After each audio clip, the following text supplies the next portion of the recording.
বাঙালি সাংস্কৃতিক ক্যালেন্ডারে জ্যৈষ্ঠ মাস বাংলা সনেরই দ্বিতীয়। এই মাসটি মূলত গ্রীষ্মের প্রচণ্ড দাবদাহ ও মধুর ফলের সমারোহের জন্য পরিচিত। বাংলা মাসগুলোর নামকরণ করা হয়েছে নক্ষত্রের অবস্থান অনুসারে।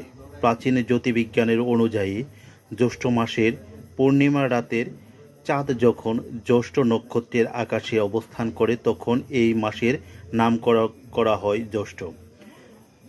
ফলের মাস বা মধু মাস। গ্রামীণ উৎসব ও সাংস্কৃতিক যেমন জামাই ষষ্ঠী। 11ই জ্যৈষ্ঠ বাংলার জাতীয় কবি কাজী নজরুল ইসলামের জন্মদিন, যা নজরুল জয়ন্তী হিসেবে পরিচিত। প্রকৃতি ও জলবায়ু। প্রচণ্ড গরম, কালবৈশাখী ঝড়ের জন্য পরিচিত। অন্যদিকে হঠাৎ আসা ধূলিঝড় ও বৃষ্টির অনেকের মনে করেন জ্যৈষ্ঠ মানে বড়, আর এই বড় থেকেই শুরু হয় জ্যৈষ্ঠ মাস। ধন্যবাদ সবাইকে। বাঙালি সাংস্কৃতিক ক্যালেন্ডারে জ্যৈষ্ঠ মাস বাংলা সনেরই দ্বিতীয়।